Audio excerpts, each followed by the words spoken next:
Hello everyone, myself Preeti. Welcome to the channel unique knowledge sources. Student, आज हम पढ़ने वाले हैं क्लास 7 साइंस का चैप्टर नंबर 11 जो है हमारा लाइट, शैडोज एंड रिफ्लेक्शन। तो इस चैप्टर में हम पढ़ने वाले हैं कि लाइट क्या है और लाइट के जरिए कैसे शैडोज हमें दिखाई देते हैं, कैसे शैडो बनते हैं और लाइट कैसे रिफ्लेक्ट होकर हमें हमारे जो भी हम अपने सराउंडिंग की चीज़ों को देख पाते हैं just because of reflection of light. तो ये कैसे पॉसिबल है और हमें कैसे कोई भी चीज़ जो भी हमारी सराउंडिंग में रखी हुई है वो कैसे दिखती है और ये रिफ्लेक्शन कैसे हमारी हेल्प करता है और ये कैसे होता है, ये सारी चीज़ें हम इस चैप्टर में पढ़ने वाले हैं लाइट, शैडो एंड रिफ्लेक्शन में। तो आइए स्टार्ट करते हैं, पढ़ते हैं अपना चैप्टर।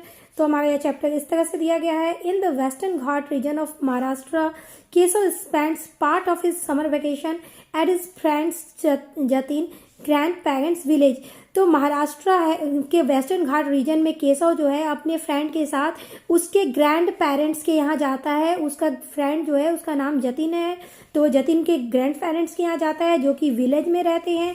तो आपको बेटा महाराष्ट्र साइड में बहुत सारे घाट रीजन देखने को मिलेंगे, जो कि पुणे साइड भी आपको ज़्यादा से ज़्यादा मिलेंगे देखने को, ठीक है, जो कि महाराष्ट्र में ही आता है। तो आप कभी भी आपको मौका मिले तो आप देख सकते हैं। बाकी हम अभी अपना चैप्टर रीड करने जा रहे हैं, ठीक है। Having lived in a big city, लेकिन ये जो केशव क्या है ये बिग सिटी में रहने वाला है और ये महाराष्ट्र के वेस्टर्न घाट में के विलेज में अपने फ्रेंड के ग्रैंड पेरेंट्स के यहाँ गया हुआ है, ठीक है। Having lived in a big city he finds the forest, fresh air, sounds of gushing streams and chirping birds a novel experience. तो उसे ये सारा कुछ जो कि सिटी में अवेलेबल नहीं होता है, तो उसे वहाँ महाराष्ट्र में बहुत सारे फॉरेस्ट रीजन मिलते हैं देखने को। वहाँ की एयर जो होती है, साउंड ऑफ गसिंग स्ट्रीम जो होती है, जो तेज पानी की धारा जो कि झरने में आपको सुनाई पड़ती है, ठीक है, और वहाँ की फ्रेश एयर और चर्पिंग बर्ड्स, ये सब जो है उसके लिए बहुत ही नॉवल एक्सपीरियंस होता है, बहुत ही अच्छा उसे लगता है, ठीक है, और ये सब उसे बहुत ही मतलब फैसिनेटिंग लगता है। However, for Kesav, the most fascinating sight is the dance of hundreds of fire flies at night. अब उसे रात में क्या है, जुगनुओं की फायर फ्लाइज के डांस भी देखने को मिलते हैं। और जस्ट यहाँ फायर फ्लाइज की बात हो गई है और वो नाइट में क्या है, आप सबको पता है कि वो लाइट एमिट करते हैं, जो कि एक केमिकल रिएक्शन के कारण उनमें पॉसिबल है, जो आप हायर क्लासेस में पढ़ोगे, जो कि केमिकल रिएक्शन के कारण पॉसिबल होता है कि हमारे जो फायर फ्लाइज हैं वो नाइट में लाइट एमिट करते हैं, ठीक है, जो कि नेचुरली केमिकल प्रोसेस से होता है, ठीक है। Flashing their lights in a wonderful performance, जो कि वो अपनी लाइट फ्लैश करते हैं जिसको वंडरफुल परफॉर्मेंस कहा जा रहा है उसका। Jatin's grandparents explain that fireflies are seasonal insect. Jatin के ग्रैंड पेरेंट्स बताते हैं केशव को कि ये जो है जुगनुए जो हैं, जो फायर फ्लाइज हैं, वो सीजनल इंसेक्ट हैं, वो उनका एक मेन सीजन है जिसमें वो दिखाई देते हैं। And they use light to communicate, और वो एक दूसरे से संपर्क बनाने के लिए, कम्युनिकेट करने के लिए वो लाइट एमिट करते हैं। Unfortunately, Kesav also learns the number of fireflies is decreasing due to light pollution, reduced forest cover and excessive tourism। और उसे ये भी बताया जाता है, वो इस बात से भी अवेयर होता है कि बहुत ज़्यादा टूरिज्म के कारण और पहाड़ों की कटाई के कारण, जिसके कारण मोस्ट प्रोबेबली फॉरेस्ट कटिंग हो रही है और लाइट जो पॉल्यूटेड हो रहे हैं, जिसके कारण कि इनकी जो फायर फ्लाइज की जो क्वांटिटी है वो डिक्रीज होती जा रही है दिनों दिन, ठीक है। तो इस तरह से हम देख रहे हैं at the end of their vacation, अपने वेकेशन के एंड में Keshav and Jatin's board and evening bus back to their city. वो क्या है, एन इवनिंग, जब उनकी वेकेशन खत्म हो जाती है तो वो अपनी सिटी की तरफ लौट जाते हैं। As the bus winds through the hilly roads, जैसा कि बस क्या है, हिली एरिया है, महाराष्ट्र क्या है काफ़ी हिली एरिया है उधर पुणे साइड, तो वो उधर से होके गुजर रहे होते हैं। Keshav watches the moonlit landscape and the beams from the headlights of passing vehicles flashing by. तो वो देख रहा है, जैसा कि उसने यहाँ स्टार्टिंग में पढ़ा हुआ था कि लाइट पॉल्यूशन हो रहा है, तो light pollution just because of जो हमारे आर्टिफिशियल जो लाइट्स हैं वो इधर उधर स्प्रेड होते हैं। जैसे कि आपने स्ट्रीट लाइट ही देखा है, वो इधर उधर आप बहुत वैरायटी के लाइट्स होते हैं, तो वो नीचे लैंडस्केप की जगह ना आप देखोगे सराउंडिंग एरिया में ज़्यादा फैले होते हैं, जिस कारण से कहते हैं कि लाइट पॉल्यूशन हो रहा है, ठीक है। लाइट पॉल्यूशन फैल रहा है क्योंकि लाइट की वेस्टेज हो रही है, वो जहाँ पड़नी चाहिए वहाँ नहीं बल्कि चारों तरफ एमिट हो रही है, ठीक है। तो इस तरह से वो देखता है कि मून लीड जो हो रहा है वो नीचे की तरफ लैंडस्केप में हो रहा है, नीचे के भाग में, लेकिन and the beams from the headlights of passing vehicles flashing by, जबकि वो हेडलाइट जो है व्हीकल्स की वो भी साथ के साथ फ्लैश कर रही हैं सराउंडिंग में. He is reminded of the many poems and songs about moonlight and wonders does the moon actually produce its own light. अब उसने बहुत सारी पोम पढ़ी हुई हैं, सॉन्ग सुने हुए हैं मून्स के लाइट के बारे में, लेकिन वो वंडर करता है, सोचता है क्या जस्ट सच में क्या मून लाइट एमिट करता है. तो नहीं, ये आप बच्चों को, आप बहुत स्मार्ट हो, आपको पता है कि मून लाइट एमिट नहीं करता, ये सन के लाइट के रिफ्लेक्शन की कहानी हमें दिखाई पड़ता है. ठीक है.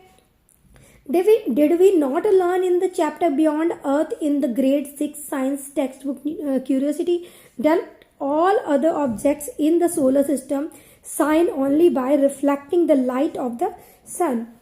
तो उसने ग्रेड 6 साइंस के टेक्स्ट बुक में क्यूरियोसिटी में पढ़ा हुआ है कि सोलर सिस्टम में जो भी सेलेस्टियल बॉडी जो भी हैं वो क्या करते हैं, जैसे जितने सोलर सिस्टम में जो हमारे 8 प्लैनेट्स आ रहे हैं उनकी कोई अपनी लाइट नहीं है, वो just because of reflection of light from the sun के कारण ही वो रिफ्लेक्ट होते हैं. ठीक है. तो ये हमारा ट्रू है कि हाँ, सन के रिफ्लेक्शन के कारण ही वो क्या होते हैं, लाइटेड होते हैं. ठीक है. Is moonlight just reflected sunlight? तो यस, मून्स की लाइट जो है जस्ट बिकॉज ऑफ सनलाइट के रिफ्लेक्शन के कारण ही हमें दिखाई पड़ता है. Which objects give off their own light? ठीक है. तो कौन सा ऑब्जेक्ट्स है जो सनलाइट एमिट करता है, जैसे सन है हमारा, फिर हमारा जो फायर फ्लाइज जैसे हमने देखा वो भी फायर फ्लाइज भी क्या है, हमारे नेचुरली जो है लाइट एमिट करती है. बाकी जो सारी बल्ब वगैरह है उसको तो हम इलेक्ट्रिसिटी के जरिए हम उसको ग्लो कराते हैं. जो भी हमारे मर्क्यूरी हैं, CFL है, जो भी आप अभी के टाइम में जो भी लाइट ग्लोइंग देख रहे हो वो सारे just because of artificial light ही हमारे एमिट कराते हैं. जैसे स्टार्स हैं, सन है, ये सब क्या है, ये सब रियल में लाइट एमिट करते हैं. फायर फ्लाइज हैं, ये सारे लाइट एमिट करते हैं. ठीक है. While thinking, he notices something strange. Light seems to move in a straight line. तो इन सब चीज़ों को वो देखते हुए उसने एक बात ऑब्जर्व की कि लाइट क्या है, हमेशा बेटा स्ट्रेट लाइन फॉलो करती है. जैसे अगर आप बीम ऑफ लाइट सेंड करोगे, कहीं भी थ्रू आउट करोगे, तो वो सीधी ही आपको दिखेगी उसकी बीम ऑफ लाइट. ठीक है, कि वो सीधी क्रॉस कर रही होती है. और बात बाकी हम मिरर में देखते हैं कि जब आप उसको लेंसेस वगैरह लगा देते हो तो वो क्या होती हैं, वो जो है स्प्रेड होती है. नहीं तो लाइट क्या है, वो सीधी ही जाती हैं, हमेशा वो रेक्टिलिनियर लाइट फॉलो करती हैं प्रोपेगेशन. ठीक है. प्रोपेगेशन मीन्स बेटा मैंने रेक्टिलिनियर प्रोपेगेशन कहा, इसका मतलब है कि स्ट्रेट लाइन वो फॉलो करती हैं. आपने अभी पढ़ा नहीं होगा तो आपको ये समझ नहीं आया, इसलिए मैंने इसको फिर से बता दिया. आप इसको आगे हायर क्लास में स्ट्रेट जो हम कह रहे हैं कि स्ट्रेट लाइन वो लाइट एमिट करती है और वो ट्रैवल भी स्ट्रेट करती है, उसको हम रेक्टिलिनियर प्रोपेगेशन ऑफ लाइट कहते हैं. ठीक है. Sources of light. अब हम सोर्सेस ऑफ लाइट के बारे में बात करने जा रहे हैं. द सन गिव्स आउट और emits its own light and is the main source of natural light on the earth. तो हमारे अर्थ पे एकमात्र सन ही है जो अपनी खुद की लाइट एमिट करता है, जो नेचुरल लाइट है. स्टार्स हैं वो भी लाइटनिंग करते हैं. ठीक है. Lightning natural fire and certain animals also emit their own light. जैसे कि हमने एनिमल में आपने देखा, जैसे कि हमने फायर फ्लाइज के बारे में पढ़ा जो कि एक इंसेक्ट है, सीजनल इंसेक्ट, वो भी क्या है, लाइट एमिट करता है. ठीक है. या अगर आप नेचुरल फायर, जैसे आपको पता है कि आप दो अगर स्टोन्स को घिसे तो वो भी क्या करते हैं, वो लाइट एमिट करते हैं. ठीक है. And ancient times humans learn to create fire. आपने देखा कि जैसे मैंने अभी स्टोन्स की बात की, स्टोन एज की बात की, स्टोन को ही क्या है घिसकर, और हमारे जो अर्ली मैन थे उन्होंने लाइट को फर्स्ट प्रोड्यूस कराया था. ठीक है.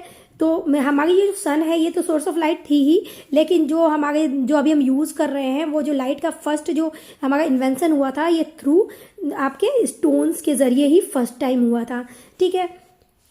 तो हमने फर्स्टली हमारे जो पूर्वज थे, एंशियंट पीपल थे, उन्होंने स्टोन्स को एक दूसरे के साथ घिस के ही फर्स्टली फायर प्रोड्यूस कराया था. ठीक है.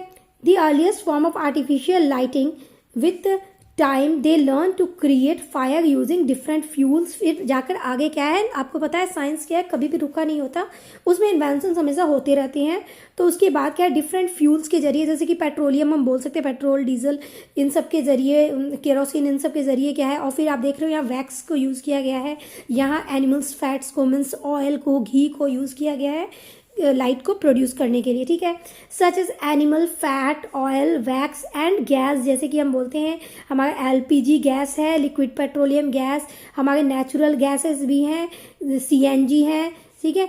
इन सबको अब यूज़ किया जाता है लाइट को प्रोड्यूस करने के लिए, ठीक है। लेकिन स्टार्टिंग में क्या है, हमारा सनलाइट सोर्स था, उसके बाद स्टोन एज में स्टोन्स को घिस के बनाया गया था। अब तो ये सारे एनिमल फैट, ऑयल, वैक्स और गैसेस ये सारे इन्वेंट हुए और इनसे भी हमें लाइट मिल रही है। और आगे भी बहुत सारे इन्वेंशंस होंगे जिसके ज़रिए हमें और भी काफ़ी कुछ पता लगेगा और आर्टिफिशियली लाइट प्रोड्यूस किए जाएंगे, ठीक है। With the invention of electricity and different kind of electric light sources, most of the lightning needs of human are now met by electric lighting।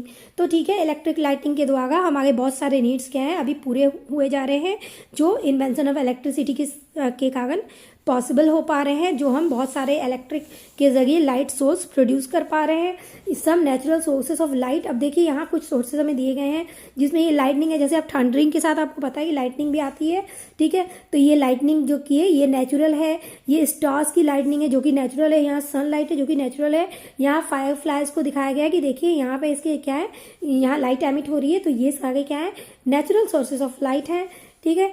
तो इस तरह से आप देख सकते हैं कैसे लाइटनिंग के ज़रिए, फायर फ्लाइज के ज़रिए, सन, स्टार्स, ये हमारे नेचुरल सोर्सेस ऑफ लाइट है। Fire as a source of artificial light, ये सब क्या है, आपको किरोसिन के जरिए, आपने ये किरोसिन डीजल के जरिए, यहाँ ऑयल, ये एनिमल्स फैट्स के जरिए या मस्टर्ड सीड के जरिए हमने घी के या तेल के दिए जलाए हैं, यहाँ वैक्स के जरिए क्या है हीट लाइट प्रोड्यूस की जा रही है, यहाँ हमने स्टोन को घिसकर या अभी क्या है मैच स्टिक जो भी बनते हैं उनके ज़रिए यहाँ मसाल को जला के दिखाया गया है, ठीक है। तो इस तरह से आप देख सकते हैं काफ़ी नेचुरल और आर्टिफिशियल तरीके बहुत सारे डेवलप हो चुके हैं जिसके कारण आपको लाइट की कोई कमी नहीं होती। नहीं तो पहले के टाइम में हम सिर्फ नेचुरल सोर्स ऑफ लाइट पे ही हम डिपेंड थे, ठीक है। Object that emit their own light are called luminous object, ठीक है। तो जो भी लाइट जो है एमिट हो रही है by the nature with the help of natural, तो ये क्या है हमारे ल्यूमिनस ऑब्जेक्ट है जो भी लाइट एमिट कर रहे हैं, ठीक है। नेचुरल नहीं, आर्टिफिशियली भी जो ल्यूमिनस हैं, जो भी लाइट एमिट कर रहे हैं उनको हम ल्यूमिनस ऑब्जेक्ट कहेंगे। जैसे कि हमारा बल्ब भी हो सकता है, ये सारी चीज़ें भी जो है इसको भी हम क्या बोलेंगे, ये भी ल्यूमिनस ऑब्जेक्ट में आ गए क्योंकि ये भी क्या है लाइट एमिट कर रहे हैं, ठीक है। Objects that do not emit their own light are called non luminous objects, ठीक है। और जो एमिट नहीं कर रहे हैं उसको हम क्या कहेंगे, नॉन ल्यूमिनस ऑब्जेक्ट कहेंगे। The moon is a non luminous object, तो मून को क्या कहा जाएगा, नॉन ल्यूमिनस ऑब्जेक्ट कहा जाएगा क्योंकि उसकी एक अपनी लाइट नहीं है, जो सन जो है सन से जो रिफ्लेक्ट होके मून पे जाती है और हमारी आइज तक पहुंचती है, जिसके कारण हम मून को देख पा रहे हैं, ठीक है। तो just because of reflection of sunlight ही हमें मून ग्लो दिख रहा है, बाकी मून की अपनी कोई लाइट नहीं है, ठीक है। तो इसको नॉन ल्यूमिनस ऑब्जेक्ट कहा जा रहा है, ठीक है।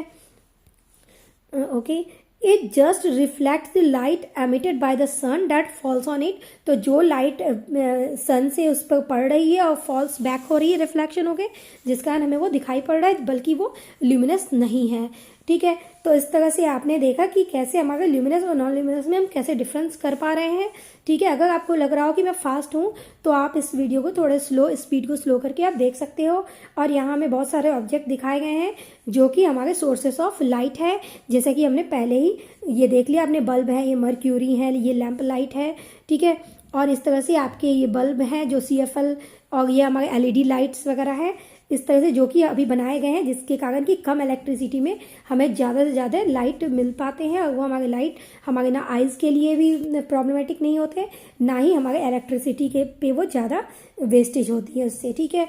लाइट एमिटिंग डायोड जो LED लैम्प्स हैं हमारे, are modern light sources that consume much less power, जैसे कि हमने बात की ये बहुत कम पावर में जल जाते हैं, और brighter and last longer than traditional lamp, और वो ट्रेडिशनल लैम्प से भी, जो पुराने टाइम में हम लैम्प यूज़ करते थे, हमारे जो भी हमने बातें की, जैसे कि हमारी ये लाइट है ट्यूबलाइट, इनसे काफ़ी ज़्यादा इसके ड्यूरेबल होते हैं, ठीक है। और इसको डिस्पोज करना भी बहुत आसान होता है, ठीक है।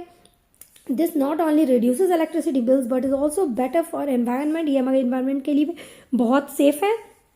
Recognize the advantage the Indian government has made substantial efforts to promote the use of LED lamps nationwide. तो इसलिए इसके इन सब एडवांटेज को देखते हुए कि ये पॉल्यूशन फ्री हैं, इनको डिस्पोज करना आसान है, ये बेटर है एनवायरनमेंट के लिए, तो इसके कारण हमारे जो गवर्नमेंट है इन्होंने इसको नैरो वाइड कर दिया, मतलब नेशन में वाइड कर दिया इसको, हर एक जगह पे इसको यूज़ किया जा रहा है, ठीक है। और इससे इलेक्ट्रिसिटी की भी हमारी बचत हो रही है। At the end of life LED lamps must be appropriately disposed of, recycled and not thrown in the garbage. तो इसको आपको गार्बेज में डालने की जरूरत नहीं है, क्योंकि ये फिर से रिसाइकल हो जाते हैं और इसको डिस्पोज करना भी बहुत आसान होता है, ठीक है। Does light travel in a straight line? तो क्या लाइट ट्रेवल करती है स्ट्रेट लाइन में? तो यस, हमने पहले ही बात कर ली थी कि लाइट जो है वो स्ट्रेट पाथ, रेक्टिलिनियर पाथ को फॉलो करती है, ठीक है। Let us do an activity to try to find out. तो चलिए एक्टिविटी के जरिए इसको समझते हैं, क्योंकि ऐसा कहा जा रहा है आप स्मार्ट हो, लेकिन बुक वाले को लग रहा है कि आपको इसको और ब्रॉडली समझाने की जरूरत है। तो चलिए पढ़ लेते हैं। Let us do an activity to try to find out. तो एक एक्टिविटी के जरिए आपको ये बताया गया है मोडली कि आप उसको और अच्छे से अंडरस्टैंड कर पाओ। Activity 11.1 let us investigate. तो आइए इन्वेस्टिगेट करते हैं, पता करते हैं। Take 3 match boxes and take a hole in their inner tray of each match box exactly at the same position. तो आप देख रहे हो यहाँ मैच बॉक्सेस लिए गए हैं, उसके इंटरनल पार्ट को यहाँ बाहर किया गया है उनके डब्बे से, और उसमें सेम जगह पे कॉर्नर साइड पे आप देख सकते हो सभी में होलो किए गए हैं, ठीक है। अरेंज दिस, और यहाँ एक टॉर्च लाइट दी गई है जिससे बीम ऑफ लाइट को गुजारा जा रहा है, रे ऑफ लाइट को उसके जरिए पास ऑन कराया जा रहा है। Arrange this 3 match boxes in a straight line, make sure that all the 3 holes are exactly at the same height and are in a line as shown in 11.4 में। जैसा कि आपको दिखाया गया है, यहाँ जो लाइट की बीम पास कराई गई है ये एक स्ट्रेट वे में लाइट को पास ऑन कराई गई है, ठीक है। हमें इसी जरिए दिखाया जा रहा है कि लाइट कैसे स्ट्रेट पाथ को फॉलो करती है, और ये भी दिखाया जाएगा कि ये जो आपकी मैच बॉक्सेस है, कहा जा रहा है कि अगर हम थोड़े से इसको इधर की तरफ घिसका दें, आपकी लेफ्ट साइड या फिर आप राइट साइड थोड़ी सी भी घिसका दो, या सेकेंड वाले को या थर्ड वाले को, तो यहाँ जो आप देख रहे हो वॉल पे या किसी पेपर को लगा दिया गया है जिसपे हमारी जो ये लाइट की स्पॉट बन रही है। मैं आपको इसको क्लियर में दिखाती हूँ, ठीक है। यहाँ देखिए एक वाइट स्पॉट जो आपको दिख रहा है, ठीक है, जस्ट बैक जो मैंने रेड स्पॉट डाला है उसके पीछे। तो ये अगर आपने एक भी मैच बॉक्स को खिसका दिया इधर या फिर इधर, फर्स्ट सेकंड थर्ड में से किसी को भी, तो ये जो लाइट का पास ऑन है वो यहाँ पे स्पॉट नहीं बना पाएगा। तो इससे ये आपको पता लगेगा कि लाइट जो है वो रेक्टिलिनियर पाथ को फॉलो करता है, क्योंकि आपने जो डिस्टर्ब किया इसको, तो लाइट क्रॉस ऑन नहीं हो पाई, ठीक है, उसके थ्रू पास नहीं हो पाई। तो हमें यही इसमें बताया जा रहा है कि ये जिस पे भी आप इस लाइट को देखना चाह रहे हो उसको स्क्रीन कहते हैं। यहाँ हॉलो किया गया है जो कि आपको यहाँ शो किया गया है। तो आप इस मैच बॉक्स एक्टिविटी को घर पे भी करके देख सकते हो, और आपको इसके लिए कुछ भी ऐसा जरूरी नहीं है कि आपको इसमें प्रिकॉशन लेने की जरूरत है, क्योंकि ये सारा कुछ सेफली है। ना इसमें फायर का यूज़ किया गया, ना ही लेजर लाइट का। आपको बस मैच बॉक्सेस यूज़ करने हैं, ना कि इसके स्टिक्स हैं जिसको कि आप रब करोगे तो हाँ उससे फायर जनरेट होगी, ठीक है। तो इस तरह से आप इसको अपने घर पे करके देख सकते हो। Place a torch light on one side of the match boxes ensuring that it's lamp is at the height of the holes. तो ये हमें इंश्योर करना है कि इन तीनों की जो हाइट है वो सेम होनी चाहिए, नहीं तो वो होल्स क्या है, एक दूसरे के पैरेलल, मतलब एक दूसरे के अक्रॉस नहीं होंगे, ठीक है। Place a cardboard screen on the other side of the match boxes and obtain a bright spot on it। तो अगर हमने देखा कि अगर हम उसको डायरेक्ट रख रहे हैं फिर तो ठीक है, अगर हमने उसको you may need to slightly adjust the height of the boxes. तो सबसे पहले तो आपको इसको एडजस्ट करके देखना होगा कि ये लाइट पास ऑन हो रही कि नहीं, ठीक है। तो जब आप उसको स्ट्रेटली रखोगे तो वो मोस्ट प्रोबेबली क्या, वो जाएगी, ठीक है, क्योंकि ये होल्स के थ्रू क्या है, लाइट पास ऑन हो जाएगी, ठीक है। वहीं अगर जब हम इसको थोड़ा सा भी डिस्प्लेस कर दे जगह से मैच बॉक्सेस को, और होल्स अगर एक रो में नहीं हुए तो वो नहीं होंगी, ठीक है। यही हमें इस एक्टिविटी में दिया गया है। Move one of the match boxes slightly to a side. ऐसा कहा जा रहा है कि आप थोड़ा ऊपर कर दो या फिर थोड़ा नीचे कर दो उन मैच बॉक्सेस को। Are you able to obtain the light spot on the screen now? No, ठीक है, तो नहीं हम पाएंगे। When all the 3 holes are not in the same line, अगर सेम लाइन में भी नहीं होंगे तो भी हम नहीं ऑब्टेन करेंगे। We could not obtain the light spot on the screen, तो हम नहीं स्क्रीन में अपनी लाइट को पाएंगे। These observation suggest that light travels in a straight line. इन सबको बताने का यही एक रीज़न है कि स्ट्रेट लाइन में ही हमारी लाइट जो है वो पास ऑन होती है, ठीक है। Can we somehow check it in some other way, क्या आप इसको अलग वे में भी कर सकते हो? तो यस, हमारे जो प्रीवियस जो बुक थे उसमें यस यहाँ में दिया गया है। देखो यहाँ कैसे पेपर को क्या है मोल्ड करके और आपको एक स्कोप का व्यू दिया गया है कि हाँ आप इसको रोल ऑन करके और आप इसके ज़रिए लाइट को देख रहे हो। तो जब आप इस तरह से देखोगे कि वो क्या है डायरेक्टली अगर लाइट तक जा रही है फिर तो ठीक है, लेकिन अगर आपने कहीं बीच से इसको बेंड कर दिया या थोड़ी भी वो बेंड हो गई तो हमें लाइट नहीं क्रॉस ऑन होके दिखेगी इसके अंदर से होकर, ठीक है। तो इससे हमें ये पता लगेगा कि लाइट जो है वो क्या स्ट्रेट लाइन में फॉलो करती है, ना कि कोई बेंडिंग हो गई कोई भी ऑब्जेक्ट तो उसके थ्रू वो हमें नहीं दिखेगा, ठीक है। हाँ, अगर इसको आपने बेंड किया है तो इसके अंदर अगर आप मिरर फिक्स कर दोगे, ठीक है, तभी वो हमें क्या है दिख सकता है, क्योंकि रिफ्लेक्शन ऑफ लाइट के कारण जो कि हमारा मिरर रिफ्लेक्ट करता है तो उसके कारण हमें वो दिखेगा, ठीक है। लेकिन ऐसे पेपर के थ्रू अगर हम इसको बेंड कर देते हैं विदाउट एनी मिरर लगाए तो वो हमें नहीं दिखेगा, ठीक है। I have an idea, let us try to see the candle flame through a bent pipe. तो इस बच्चे के पास एक आइडिया, उसने सोचा है कि हाँ चलो एक बेंड कर देते हैं लाइट को, उसके बाद हम देखते हैं कि क्या होता है, ठीक है। तो ऐसा इन्होंने करके देखा हुआ है, उसके बाद वो देखेंगे कि हाँ लाइट उसमें से क्रॉस ऑन हो रही है, पास ऑन हो रही है या नहीं हो रही है, ठीक है। तो इस तरह से बच्चे ने देखा। Activity 11.2 let us explore. तो आइए एक्सप्लोर करते हैं इस एक्टिविटी के जरिए। Use a lighted candle under adult supervision only, क्योंकि यहाँ लाइट की बात की गई है और लाइट के जरिए हमें देखना है तो हमें सुपरविजन इन एडल्ट के अंडर सुपरविजन में हमें देखने की जरूरत है। Take a long hollow pipe of some flexible material, ये हमें पाइप लेने को कहा जा रहा है। वो आप प्लास्टिक की भी ले सकते हो या फिर आपको क्या है पेपर की आप ले सकते हो, वो ज़्यादा आपके लिए सही होगा, ठीक है। Material and align it so that you can see the candle flame as shown in L1.5a, और आपको उसको क्या करना है सीधी अलाइन में रखनी है, जिसके कारण आप इस लाइट को जो आपने लाइट को एमिट किया है थ्रू द कैंडल उसको आप देख पाओ इस लाइट को, ठीक है। तो इसके लिए आपको सीधे रखने कहा जा रहा है, क्योंकि अगर आप बेंड करोगे जैसा कि इस केस में बी फिगर में दिखाया गया है तो इस टाइम आपको क्या है लाइट विजिबल नहीं होगी, क्योंकि लाइट यहाँ बेंड हो गई है। तो यहाँ क्योंकि अगर आप इसके स्ट्रेट लाइन में अगर रखते तो आपको लाइट दिखता, लेकिन क्या है लाइट यहाँ बेंड हो गई है तो यहाँ पे क्या है इसकी जो लाइट के जो पाथ जो ये फॉलो कर रहे थे ये यहीं पे आकर स्टॉप हो गई है, ठीक है। तो इसके आगे आपको दिखाई नहीं पड़ना है, ठीक है। ये थोड़ा सा गंदा हो गया, चलो यहाँ तक आपको लाइट दिखेगी, उसके आगे आपको नहीं दिखेगी क्योंकि यहाँ बेंड हो गया है, ठीक है। Now bend the pipe and try to see the candle flame again. तो बेंड करके जब आप देखोगे can you still see it, तो नो हम नहीं देख पाएंगे। You could see the candle flame through a straight pipe but not through a bent pipe. तो हम कैंडल के फ्लेम को स्ट्रेट पाइप में देख पाएंगे बल्कि बेंट पाइप में नहीं देख पाएंगे। This source that light travels in a straight line. तो ये भी हमें ये प्रूव कर रहा है कि आप स्ट्रेट लाइन में जब रखोगे तो वो लाइट आपको दिखेगी, जबकि आप उसको बेंड कर दोगे तो नहीं दिखेगी। आपके ये क्वेश्चंस में आ सकते हैं कि आप 2 एक्टिविटी बताओ या हाउ आप देख सकते हो, तो आप ये दोनों रीजन लिख सकते हो, दोनों एक्टिविटी के बारे में लिख सकते हो, ठीक है। अब हमें कहा जा रहा है use a laser only under teachers, क्योंकि लेजर लाइट हमारे आइज के लिए सही नहीं है, इसलिए कहा जा रहा है कि हमें टीचर के सुपरविजन में ये प्रोसेस करना है, ये एक्टिविटी करनी है।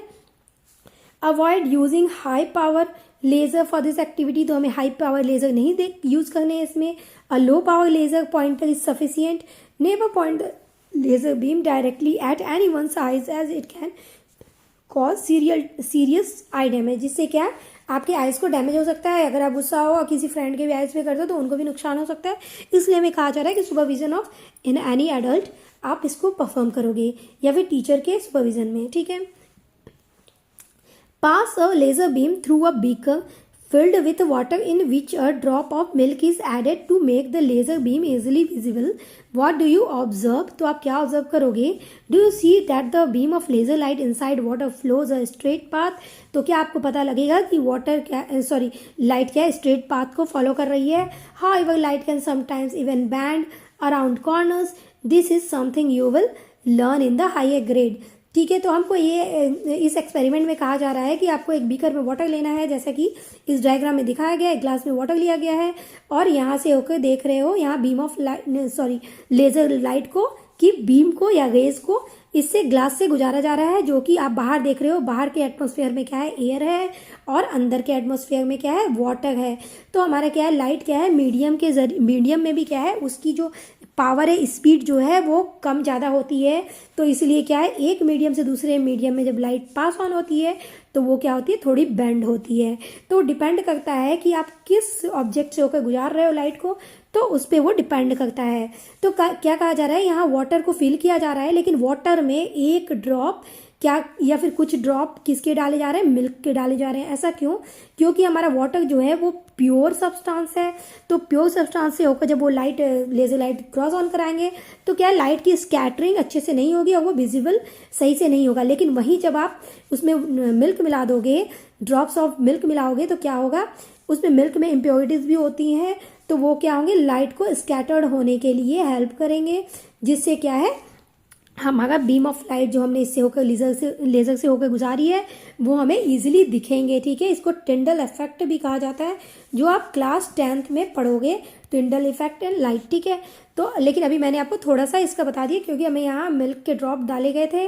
तो अगर बच्चों को अगर अच्छे से ना बताया जाए तो उनको क्या है, कन्फ्यूज़न रह जाएगा, इसलिए मैंने आपको ये क्लियर किया है। लेकिन आपको इसमें ज़्यादा दिमाग लगाने की जरूरत नहीं है, क्योंकि ये आपके 8th के सिलेबस में नहीं है। ठीक है, 7th के सिलेबस में नहीं है। 11.3 light through transparent, translucent and opaque material. तो आप सबने ट्रांसपेरेंट, ट्रांसलूसेंट और ऑपेक मटेरियल के बारे में पढ़ रखा होगा कि लाइट कैसे जाती है ट्रांसपेरेंट मटेरियल के थ्रू। तो लाइट को क्या है, ट्रांसपेरेंट मटेरियल अपने अंदर से थ्रू क्या है, ट्रांसपेरेंट मटेरियल लाइट को अलाउ करते हैं पास ऑन होने के लिए। ट्रांसलूसेंट ऑब्जेक्ट क्या है, ये पार्शियली लाइट को अपने अंदर से होकर अलाउ करते हैं जाने के लिए, पार्शियली मीन्स टोटली नहीं करते हैं।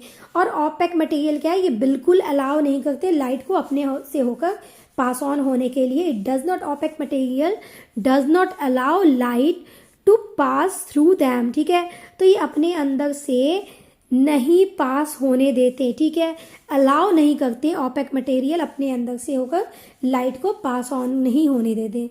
ठीक है, What happens when an object comes in the path of light? तो क्या होता है जब कोई ऑब्जेक्ट लाइट के कांटेक्ट में आता है, लाइट के रास्ते में आता है, तो या तो अगर वो ट्रांसपेरेंट है तो लाइट क्या है, उनसे पास ऑन होकर आगे चली जाएगी। अगर वो ट्रांसलूसेंट है तो थोड़ी लाइट क्या है, थोड़ी लाइट ही अंदर जाएगी और बाकी क्या है, रिमूव हो जाएगी बाहर की तरफ ही।